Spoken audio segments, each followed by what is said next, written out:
2 തരം പ്രശ്നങ്ങളാണ് അവിടെ ഉണ്ടായിട്ടുള്ളത്. 2 തരം ആളുകളാണ് ഇത് ചെയ്തിട്ടുള്ളത്.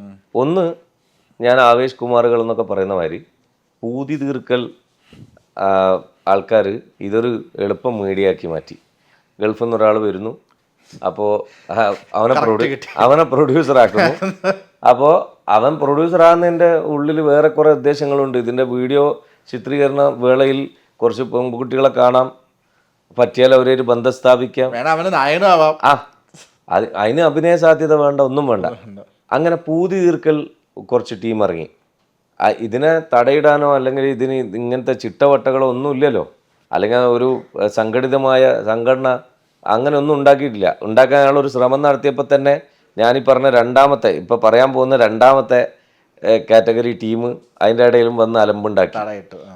തടയിട്ടതല്ല, അവരിതിനകത്ത് കയറി ഇരുന്നുകൊണ്ട് തന്നെ ഇതിനെ ചിന്ന ഭിന്നമാക്കി കളഞ്ഞു.